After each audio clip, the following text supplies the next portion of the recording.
Olá, sejam todos muito bem-vindos ao nosso 8º bloco da disciplina de língua portuguesa. Meu nome é Ana Carla e neste bloco eu vou abordar um pouquinho sobre os sinais de pontuação. Ressalto que esta aula tem os seus direitos autorais todos reservados ao curso ITED. Bem, para falar um pouco dos sinais de pontuação, vale destacar que os sinais de pontuação, eles são elementos gráficos característicos da linguagem escrita, tá certo? Para que nós usamos os sinais de pontuação? Nós usamos os sinais de pontuação no texto escrito para representar situações que são usadas na oralidade. Dependendo do sinal de pontuação e a sua função que ele exerce no texto escrito, nós vamos conseguir reproduzir uma situação da linguagem falada, tá certo? Então, os sinais de pontuação são importantes.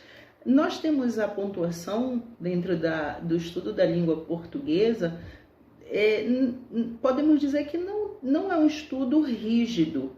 No entanto, nós temos sim a importância de compreender e aplicar bem esses sinais de pontuação no texto escrito, principalmente para evitar problemas da comunicação. Passar uma informação por meio da oralidade, teoricamente, é mais fácil do que passar uma informação por meio da escrita se não se tem a habilidade do uso dos sinais de pontuação, tá certo? Então, eu vou comentar aqui com vocês alguns sinais de pontuação e a função que eles exercem no texto, na construção do texto. Então, eu vou iniciar aqui com o ponto. O ponto é um sinal é um sinal gráfico que nós vamos encontrar, por exemplo, no final de uma declaração, no final de um período simples ou um período composto. Sempre o final deve ser marcado pelo sinal gráfico ponto. Você deve finalizar aquela informação, aquele período, aquela declaração com um ponto. O ponto também é um sinal que deve ser utilizado nas abreviaturas. Por exemplo, fevereiro. Nós abreviamos a palavra fevereiro com as letras F, E, V. Devemos colocar o ponto depois do V. O ponto marca abreviaturas. Então, abreviaturas devem ser marcadas pelo ponto, tá bom? Então, o ponto ele sempre vai estar no final de uma declaração, no final de um período simples ou composto, ou marcando ali uma abreviatura. E, sem dúvida nenhuma, o ponto aparece no final de toda uma informação. Eu estou escrevendo um texto, eu encerro o meu texto, não posso esquecer do ponto. O ponto faz parte da escrita, tudo bem? Então, o ponto é o primeiro sinal de pontuação que eu trago aqui para vocês. Temos também o ponto e vírgula. Ponto e vírgula, ele é uma pontuação utilizada, por exemplo, para situações de enumeração. Quando nós temos uma lista enumerativa, nós vamos separar esses itens pelo sinal ponto e vírgula. O ponto e vírgula, ele é utilizado para separar esses itens, essa lista enumerativa. O ponto e vírgula, ele é um sinal de pontuação que fica entre a vírgula, ele é intermediário, ele vai ficar entre o ponto e a vírgula. Ele é uma pausa maior. Dentro da língua portuguesa, nós vamos dizer, teoricamente, que é uma pausa maior que a própria vírgula. Então, se é uma pausa uma pausa maior, quando nós escrevemos o nosso texto, e nós geralmente vamos encontrar pausas bem maiores quando nós estamos diante de orações coordenadas. Lembrando um pouquinho o que é uma oração coordenada, são aquelas orações que têm o sentido completo. Então, orações de sentido completo, que compõem um período, para você juntar essas orações, você pode fazer uso do ponto e vírgula. Você vai colocar uma pausa entre uma e outra, e essa pausa ela vai ser maior do que a vírgula, ou seja, vai ser utilizado o ponto e vírgula, tá bom? Então, ponto e vírgula para separar orações coordenadas, porque são orações independentes e nesse caso, podem caracterizar uma pausa, a solicitação de uma pausa maior, e nós vamos usar o ponto e vírgula quando nós temos uma determinada enumeração, itens, né? Vários itens, você pode separá-los na escrita usando o ponto e vírgula, tá bom? Um outro sinal de pontuação são os dois pontos.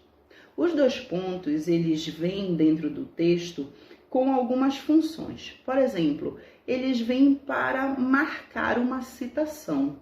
Os dois pontos é uma pontuação que aparece quando você vai citar uma expressão. Então, nós sabemos que mais à frente vamos falar das aspas, tá? Mas os dois pontos, eles anunciam uma citação, tá ok? Quando nós temos a expressão, um esclarecimento, por exemplo, eu tenho uma citação, tenho um esclarecimento. Os dois pontos, eles são utilizados também para os discursos. Como compõem a citação, o esclarecimento, nós temos, por exemplo, em narrativas, a presença do discurso direto. O que seria o discurso direto? Seria aquele discurso em que nós temos a própria fala do personagem. Para marcar a fala do personagem, aparece ali um verbo, esse verbo é o verbo de locução, é o verbo que, logo após esse verbo, nós vamos ter o uso dos dois pontos. Esse verbo que vai permitir, vai introduzir a fala no discurso direto, tá certo? E os dois pontos acompanham aí esse verbo de elocução. Então, dois pontos marca a citação, marca um esclarecimento e aparece também como uma pontuação dentro do discurso direto, tá? Discurso direto, aquele em que está marcada a fala do próprio personagem, tá ok? Então, dois pontos. Tem um outro ponto dentro dos sinais de pontuação, que é o ponto de interrogação. O ponto de interrogação, ele é usado quando nós temos um questionamento, uma pergunta direta, porque nós podemos fazer perguntas de maneira indireta, tá? E aí, sendo de maneira indireta, eu não tenho a presença do ponto de interrogação. Agora, se a minha pergunta ela é direta, ela deve ser finalizada com o sinal de interrogação. Eu vou observar aqui com vocês que em perguntas indiretas não é usado o sinal de interrogação. As frases interrogativas indiretas supõem uma indagação. Elas não são diretamente uma pergunta, elas estão supondo, mas elas começam com palavras interrogativas e por isso elas vão finalizar com um ponto final, tá? Então, perguntas diretas, nós devemos usar o ponto de interrogação.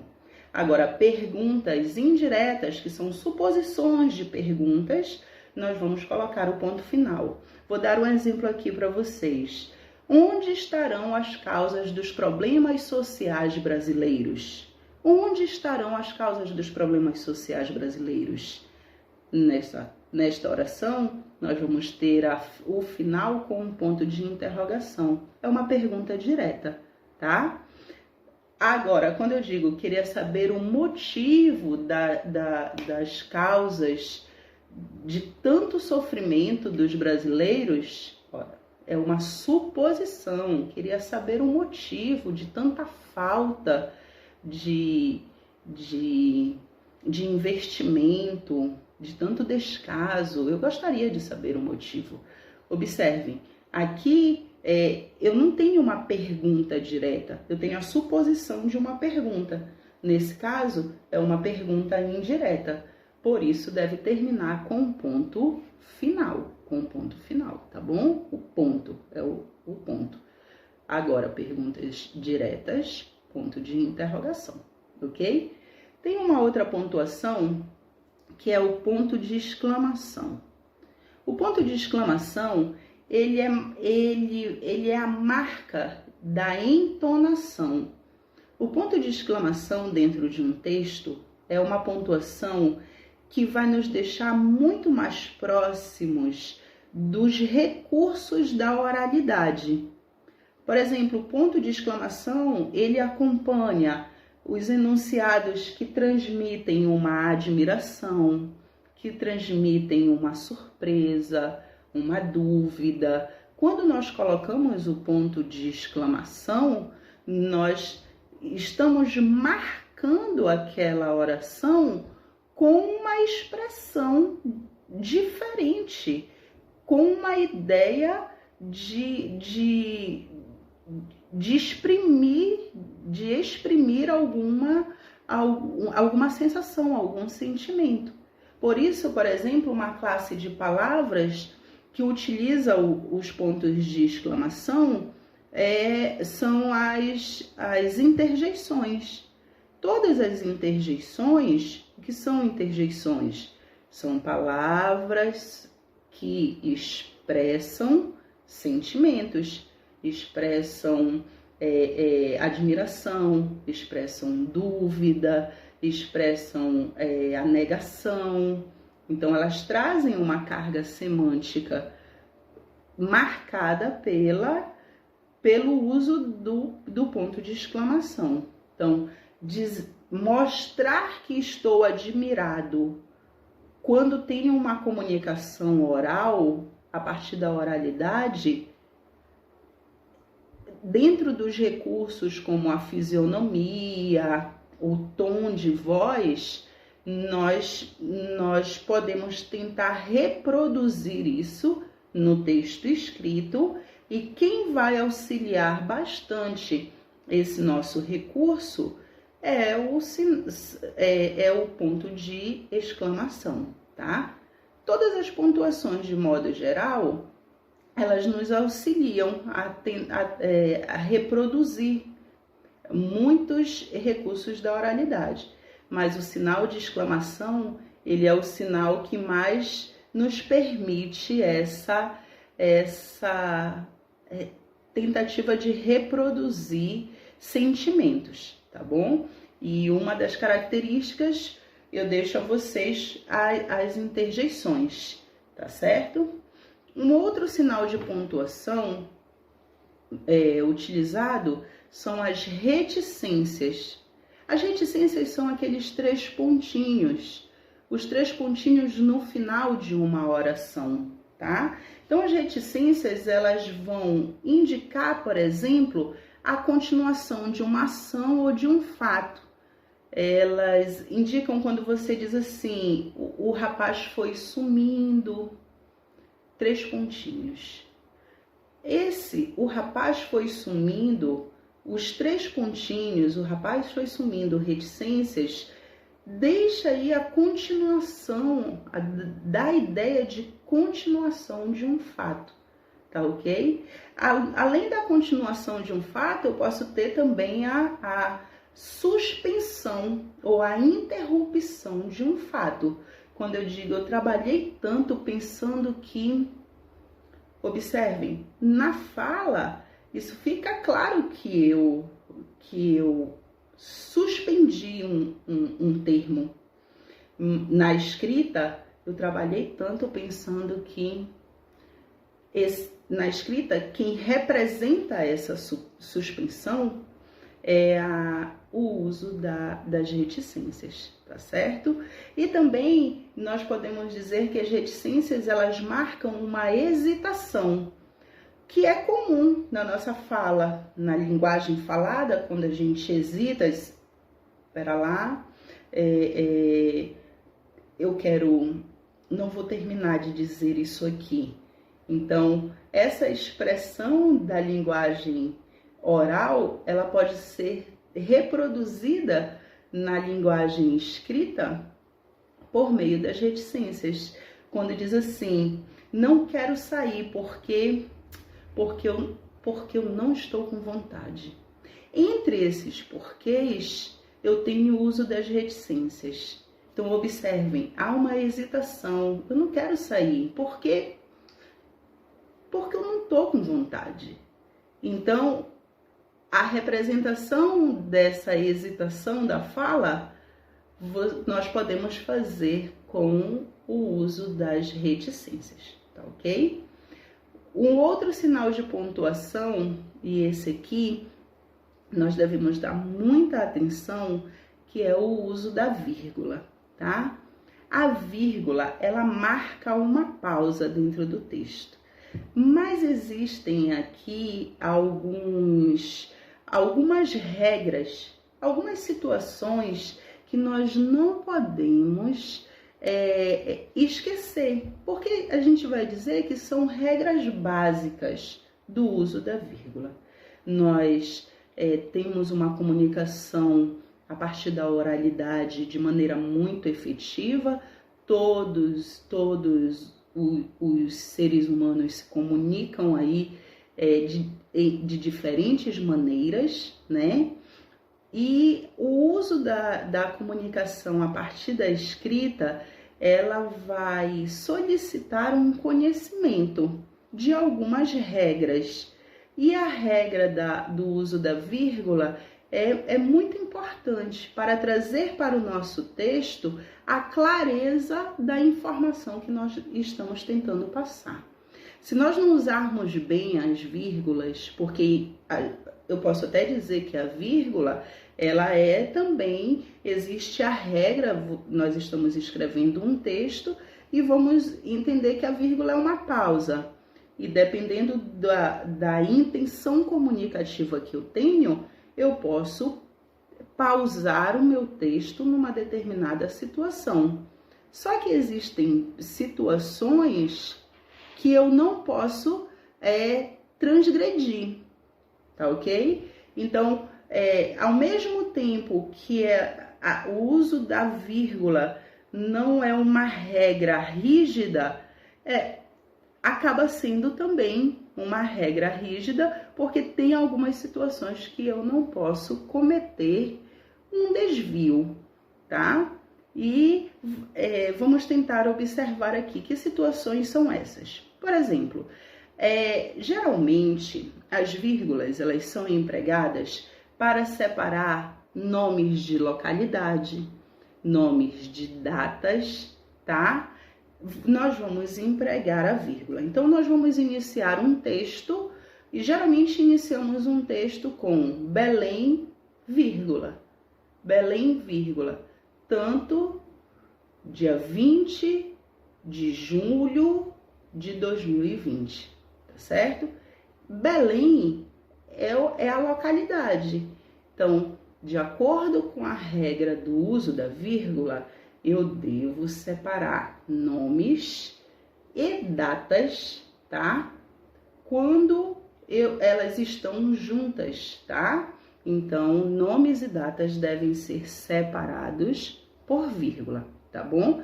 E aí, para lembrar dessa regra, nós vamos lembrar do início de um texto, com o nome da cidade e a data, tá ok? Outra situação, para indicar a omissão de um termo. Às vezes, nós escrevemos e retiramos da oração, retiramos do período, da frase, um determinado termo.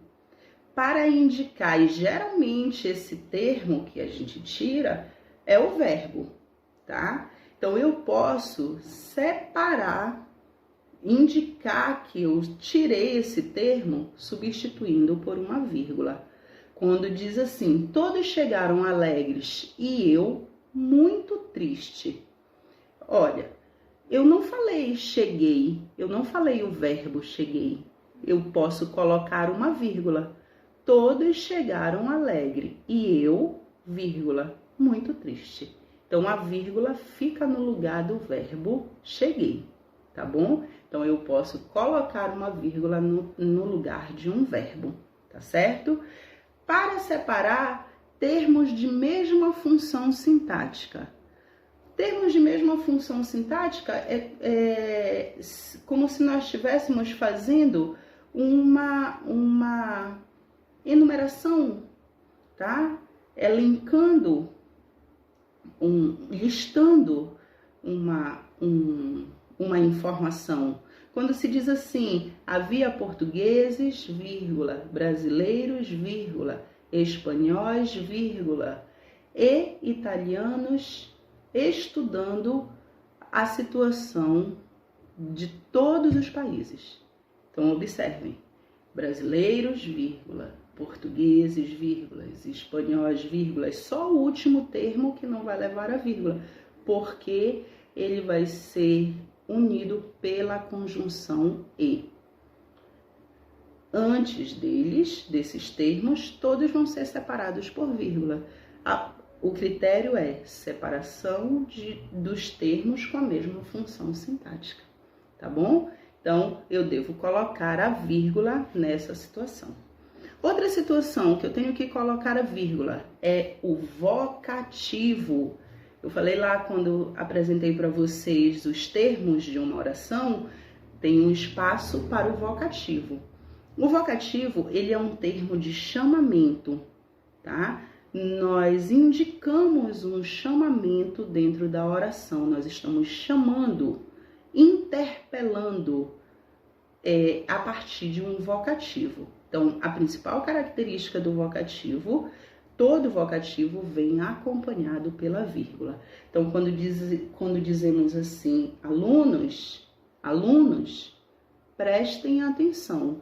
O vocativo, a característica dele é que é um termo com quem eu estou falando. Eu estou chamando os alunos. Então, por isso, um termo de chamamento. Se é um termo de chamamento, ele deve ser separado por vírgula, para que não se confunda, por exemplo, com o sujeito, se ele estiver próximo do verbo, tá bom? Então, usa-se a vírgula para separar um vocativo. Um outro termo também interessante que nós devemos usar a vírgula é um termo chamado aposto.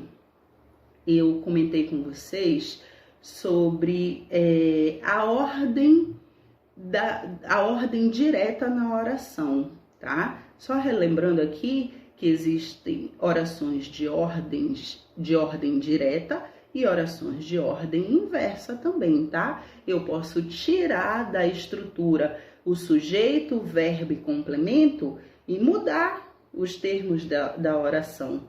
Quando eu mudo os termos da oração, aí começam a aparecer as obrigatoriedades do uso da vírgula, porque eu tirei os termos dos lugares, tá? Ok? Só fundamentando um pouco mais o que eu tinha falado. Então, o aposto. O aposto é um termo dentro da oração, ele é um termo acessório, tá bom? Porque ele pode ser suspenso, ele pode ser suprimido da oração. O aposto, ele é um termo dentro da oração que vem para explicar um termo anteriormente dito. E o aposto, uma das características do aposto é ele vir entre vírgulas. tá? Então, por exemplo, quando eu digo assim, Belém, a cidade das mangueiras, é boa para se viver. Então, vejam, cidade das mangueiras é um termo que vai explicar melhor o termo Belém. Esse termo entre vírgulas é chamado de aposto. É um termo acessório, porque eu posso retirá-lo. Belém é boa de se viver, tá certo? Mas aí eu quero acrescentar uma informação a mais, eu coloco um aposto. E no caso, a construção desse aposto, tá? Ela vem entre vírgulas, tá bom? Então, usa-se a vírgula também para marcar o aposto, tá ok? Bem, a gente vai perceber que a pontuação, ela é muito importante, tá? E nós devemos sempre ficar atentos aos casos que, por exemplo, vão nos... Então, assim, dando continuidade ao nosso assunto, é importante também falar de alguns casos em que a vírgula, ela é proibida, tá? Então, por exemplo, na construção da oração, eu até falei anteriormente, não se coloca vírgula entre o sujeito e o predicado.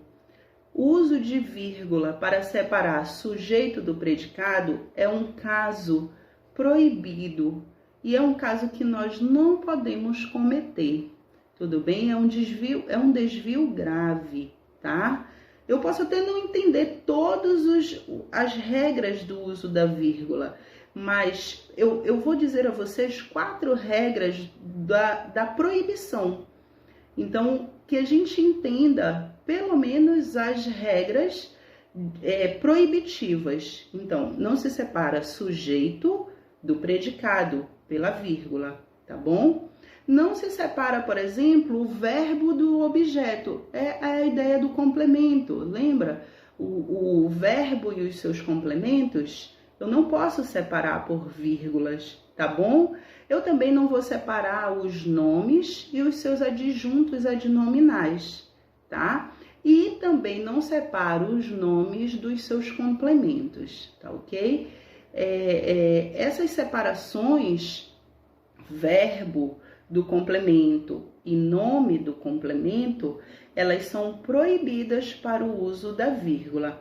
Só para falar um pouquinho de maneira rápida sobre a complementação de nomes, nós temos nomes que funcionam dentro da língua portuguesa com uma certa transitividade.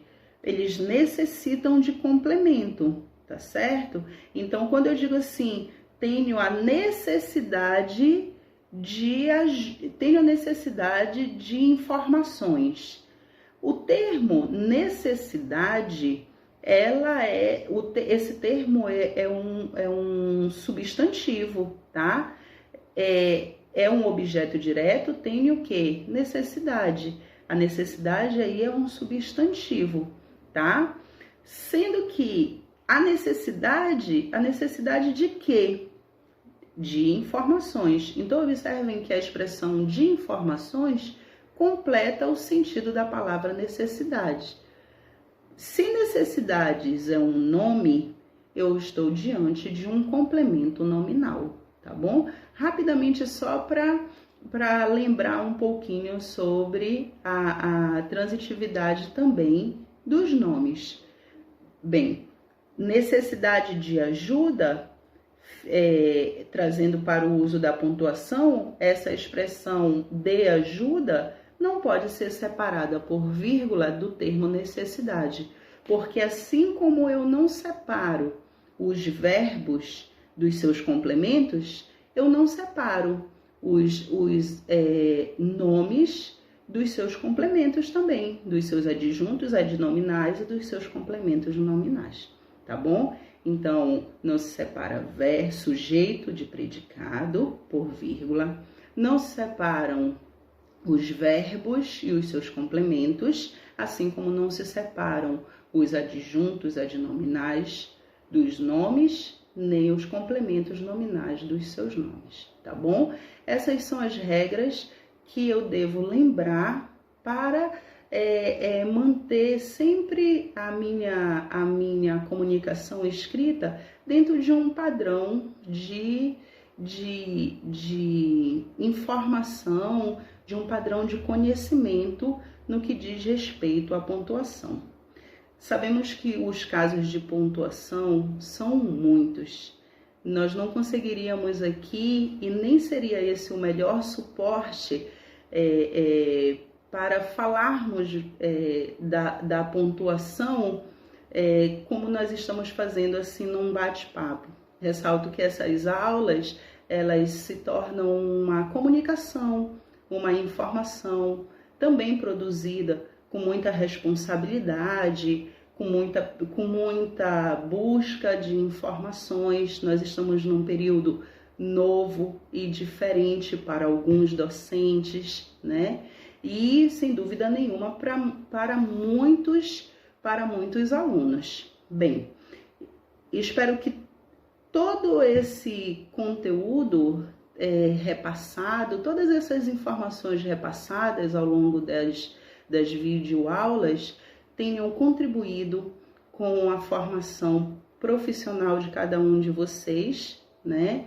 E que em um momento oportuno nós tenhamos a oportunidade de ir sanando algumas dúvidas que foram surgindo, e eu sempre ficarei à disposição, tá? Dentro do curso ITED. Agradeço a oportunidade e desejo que todos tenham uma ótima conclusão do seu curso e consigam finalizar com os seus objetivos aí todos alcançados. Fiquem todos bem e muito obrigada.